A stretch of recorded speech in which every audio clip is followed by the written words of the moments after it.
2011년에 개척해가지고 경제적 어려움으로 인해가지고 지금은 집에서 가정교회로 예배를 드리고 있습니다.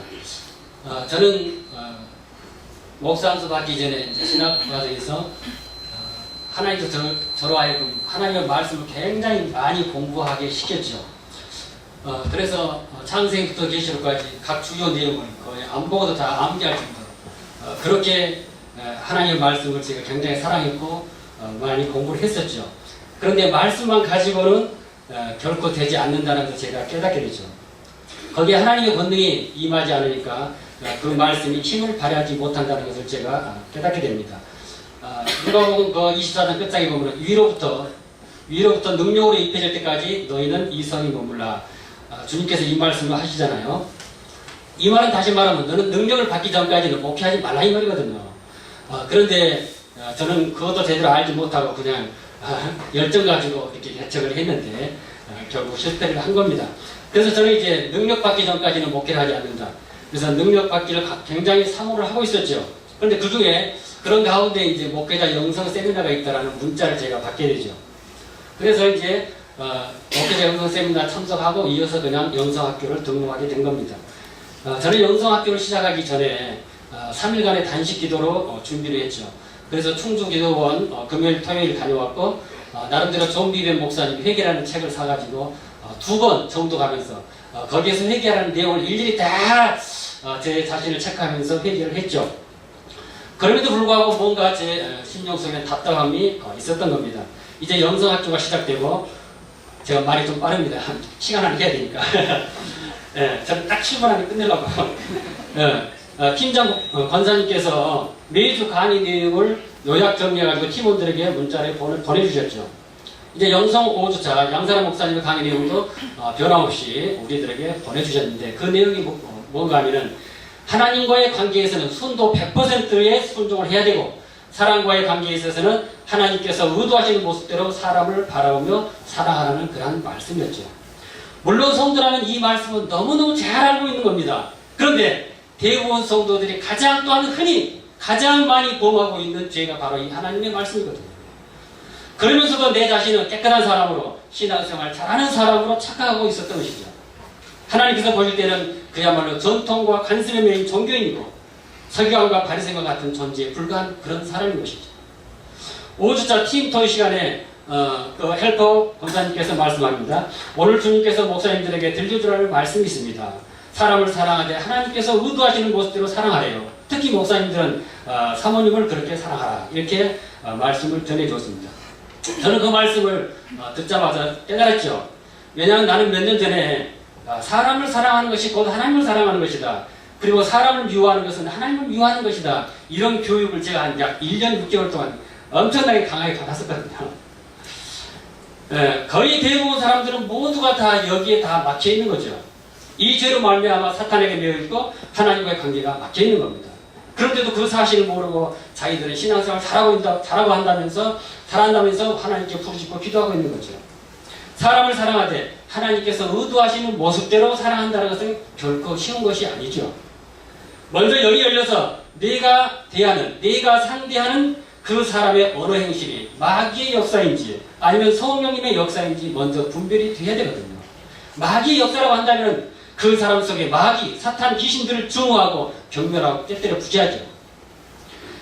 그런데 하나님의 모습인 그 속에 있는 그 사람을 미워해서는 안 된다는 겁니다. 그런데 우리들 대부분은 사람을 미워하고 증오하고 시기하고 불을 뿜고 복수하고 자정하고 저도 마찬가지입니다. 이것은 바로 우리가 하나님을 믿는다고 하면서도 하나님을 미워하고 증오하고 하나님을 향해서 불을 뿜는 것과 같은 말이거든요.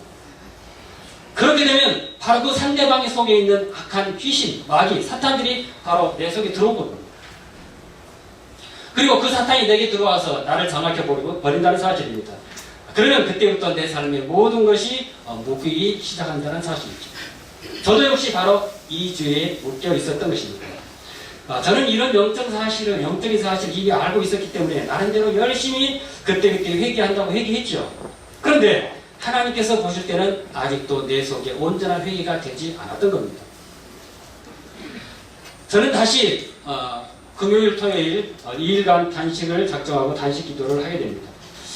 네 사람의 관계가 좋지 않았던 것이 있었는데 단식 첫째 날 밤 12시부터 이제 한 사람씩 그 사람과 나와의 관계를 생각하면서 회개 기도합니다. 근데 그 한 사람당 기도하기를 약 30분씩 이상씩, 그 한 사람당 회개하기를 30분 이상씩 회개를 한 겁니다. 그 사람에 대한 서운함과 증오와 미운 감정들이 바로 사랑의 마음으로 변할 때까지 기도를 한 겁니다. 그리고 그 사람이 내 옆에 있으면 정말로 끼안아주고 싶은 그런 마음이 오더라고요. 그때까지 제가 그 사람을 놓고 회개 기도를 한 겁니다. 그때가 바로 새벽 2시 30분 된 거죠. 이제 환상 속에서 제가 알고 있는 목사님이 보이면서 말씀합니다. 이제 그만해라. 됐다. 깨끗해졌다. 이렇게 딱 음성이 들려오는 거예요. 그때 비로소 온전한 회개가 이루어졌다는 것을 제가 깨달았죠. 그래서 회개는 우리가 어떻게 해야 된다. 내가 회개를 어떻게 해야 된다는 것을 이번 기회에 하나님께서 저에게 정확하게 말씀을 해주셨습니다. 그러니까 회개는 잘못했다는 말 몇 마디도 결코 그거는 회개가 아니라는 거죠. 행동으로 옮겨질 수 있을 때까지 해야 한다는 말이죠. 열매 맺을 때까지. 그때 하나님께서 그 기도를 받으시고 사탄의 매임에서 우리를 풀어주신다는 사실입니다. 이제 단식 2일째, 단식 2일을 마치면서 밤 12시에 이제 물을 마시기 위해서 2리터 샘물을 미리서 사다 놨죠. 그런데 문득 제 생각에 이 물이 생명수가 되면 좋겠다라는 그런 생각이 들었습니다. 그래서 저는 그 물병을 잡고 간절히 기도했죠. 제 생전 처음 한 시도입니다. 갑자기 그런 생각이 들어요. 그래서 간절히 기도하기를 하나님, 이 물이 생명수가 되게 해주십시오. 그래서 제가 이 물을 마실 때 나의 온 몸에 퍼져가지고 나의 모든 더러운 것들을 깨끗하게 하시고 죽었던 세포들이 살아나고 잠자던 세포들이 깨어나게 하시고 나의 모든 그러한 세포들이 춤을 추며 주님을 찬양하게 해주십시오 라고 이렇게 기도를 한 겁니다. 근데 그 다음에 서목사님이 이거 똑같은 것을 하시더라고요. 그리고 한 잔을 마셨더니 아주 이상한 현상이 일어납니다. 물을 마셨는데 몸이 뜨거워지는 겁니다. 물을 마시면 몸이 시원해져야 되잖아요. 물을 한 잔을 마셨는데 몸이 뜨거워져요. 그리고 또 한 잔을 마셨는데 똑같이 또 이 등 한가운 곳중에서 또 뜨거워져요. 그렇게 약 1.8리터 정도 물을 마셨는데 그게 약 40분 동안 물을 그렇게 마셨죠. 네. 그런데 동일하게 그렇게 몸이 뜨거워지는 겁니다. 이때 하나님께서 저에게 성령으로 역사하시면서 어떤 은사들을 주신 거죠. 이제 말씀 한마디로 저희 간증을 마무리하고자 합니다. 요한일서 2장 11절에 보면은 그의 형제를 미워하는 자는 어둠에 있고 또 어둠에 행하며 갈 길을 알지 못하나니 이는 그 어둠이 그 눈을 가리웠습니다. 이렇게 말씀하고 있거든요. 그래서 이 말씀에서 가장 강조하는 말씀이 무슨 말씀입니까? 어둠이라는 말이거든요. 성경 한 구절에서 어둠이라는 말을 3번 사용하고 있잖아요. 이 말은 성경에서 밑줄 쫙 두 번 끊고 그 다음에 별표 5개 이 정도 강조하고 있거든요. 이 말은 무슨 말입니까? 정말 형제를 미워하는 자는 바로 너희는 사탄 속에 사탄에 매여 있다는 거죠. 사탄과 함께 동행하고 있다는 거죠. 이 사실을 우리는 모르고 그냥 형제를 미워하는 것, 사랑하지 않고 미워하는 것을 대수롭게 여기고 있잖아요. 그래서 예수님께서는 요한복음 13장 34절에서 이제 최후의 만찬에서 제자들의 발을 씻기시고 그리고 자기를 팔 것을 이미 다 알고 계신 가룟 유다 발까지 씻기고 섬기면서 사랑하신 다음에 주신 말씀이 바로 새 계명이잖아요. 새 계명을 너희에게 주노니 너희가 서로 사랑하라. 내가 너희를 사랑하듯이 너희도 서로 사랑하라. 너희가 서로 사랑하면 이로써 모든 사람이 너희가 내 제자인 줄 알리라. 바로 열매 맺는 삶을 살아야지 우리가 예수 그리스도를 증거할 수 있다는 말이죠. 이상입니다.